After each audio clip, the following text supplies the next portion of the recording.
घुटन, एक बेचैन कर देने वाली दास्तां। ये बात काफ़ी पुरानी है, शायद 1991 से 1992 के लगभग की घटना है दोस्तों। हमारे पड़ोस में एक किराएदार रहा करते थे। उनकी सर्विस टू व्हीलर कंपनी में एक मैकेनिक की थी। उनकी प्रवृत्ति नास्तिक थी और उनकी पत्नी और बच्चे काफ़ी धार्मिक थे। उनके बीच में हमेशा इसी बात को लेकर झगड़ा होता था कि जब भी कोई धार्मिक समारोह होता, जैसे कोई साधु संत का प्रवचन होना हो या कोई झांकी हो या फिर पड़ोस में किसी के भी यहाँ भजन मंडली का कार्यक्रम हो, तो उनकी पत्नी किसी भी समारोह में पुण्य कमाने का अवसर नहीं खोना चाहती थी। इसलिए वो जब भी किसी का बुलावा आता है, कोई ऊंचे साधु संतों का प्रवचन होता, तो वो तुरंत वहाँ जाने के लिए तैयार हो जाती थी।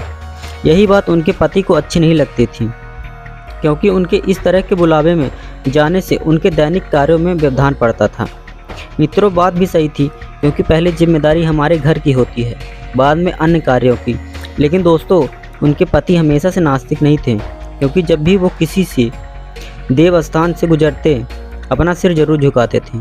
इसी से हमने ये बात नोटिस कर ली, ये अंदर से धार्मिक तो ज़रूर हैं, लेकिन इनके नास्तिक होने का काफ़ी श्रेय इनकी पत्नी को जाता है, क्योंकि इंसान के कर्म और भाग्य दोनों एक साथ चलते हैं।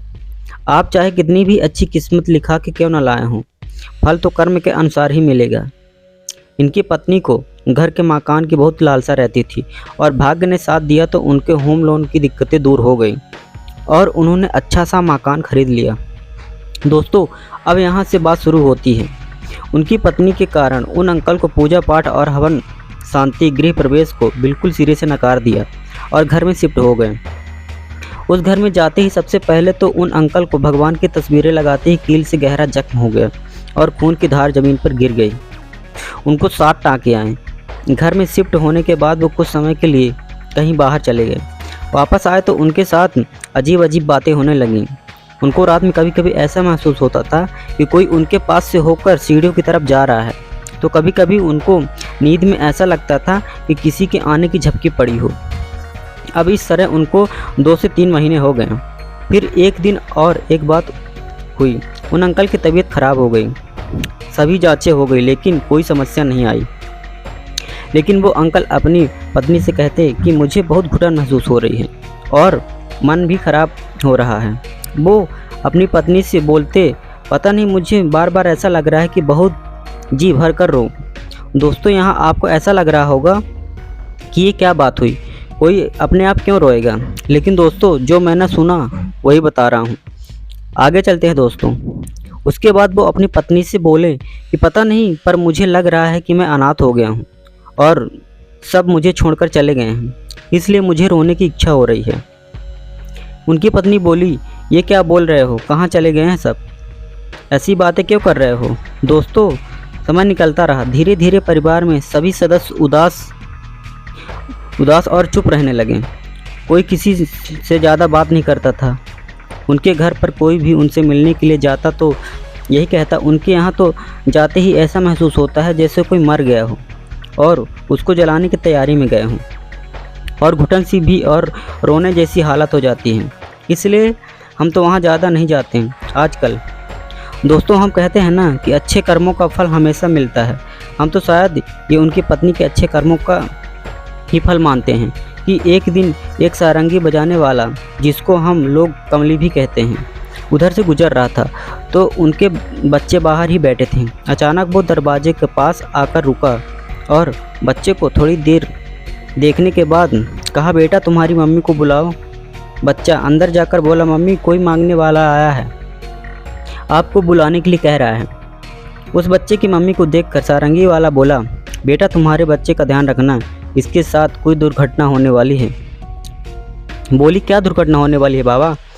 वो बोला, तुम उसे रोक नहीं सकते, जो होना है वो तो होकर ही रहेगा, हम उसे नहीं रोक सकते, पर जितना जल्दी हो सके इस मकान को छोड़ दो, या फिर इस घर में गायत्री पाठ और दुर्गा सप्तमी का एक दिन का अखंड पाठ करा लेना, नहीं तो तुम यहाँ चैन से नहीं रह पाओगे और कुछ भी हो सकता है। वो सारंगी वाला चला गया। उसके थोड़ी देर बाद बच्चे की माँ ने उसे किराने की दुकान से कुछ लाने के लिए भेजा, जो रोड के उस पार थी। तो वो बच्चा जब सामान लेकर आ रहा था तो उसको किसी स्कूटर वाले ने टक्कर लगा दी। इत्तेफाक से बच्चे को भी साथ टाँके आए। अब जब से वो सारंगी वाला बोलकर गया तब से वो घर में दहशत सी फैल गई। फिर उन आंटी ने वहाँ गायत्री पाठ और सप्तमी चंडी का पाठ कराने की सोच ली, लेकिन जब भी इसका नाम लेते तो उनके पति फिर से इन सभी चीज़ों को नकारते रहते। उनकी पत्नी की स्थिति ऐसी हो गई जैसे एक तरफ कुआं एक तरफ खाई और बीच में शेर। एक तरह से देखा जाए तो जब भी इस घर के शुद्धिकरण की बात आती तो हमेशा नकारात्मक सोच ही उभर के आती थी। एक दिन उन अंकल के कोई रिश्तेदार वहाँ मिलने आए तो भजन कीर्तन में व्यस्त रहते थे। उन्होंने भी जब वो जाने लगे तो वो बोले, तुम ये मकान जल्दी से छोड़ दो, नहीं तो कुछ भी हो सकता है, मुझे यहाँ कुछ अच्छा नहीं लग रहा है। फिर काफ़ी जनों की राय लेने के बाद उनको वो घर छोड़ना ही पड़ा। फिर कुछ महीनों बाद वो आंटी एक बुजुर्ग महिला से बातें कर रही थी, तो बातों बातों में उस मकान के जिक्र चला तो उन बुजुर्ग महिला ने बताया कि यहाँ पर एक लड़की छत से गिर गई थी और जब दूसरा परिवार जब रहने को आया तो एक दिन घर में करंट फैलने के साथ 7 लोग एक साथ मर गए थे। ये घटना उन बुजुर्ग महिला के शादी के समय के आसपास की थी। तो दोस्तों, इस पूरे घटनाक्रम में 7 आंकड़े का माजरा समझ के भी नहीं समझ आया, लेकिन इस किस्से में एक बात तो सही है कि बिना मुहूर्त और पूजा पाठ के कोई महत्वपूर्ण काम करने से क्या क्या अनहोनी हो सकती है। तो दोस्तों, आपको यह स्टोरी कैसी लगी हमें कमेंट पर ज़रूर बताएं। धन्यवाद।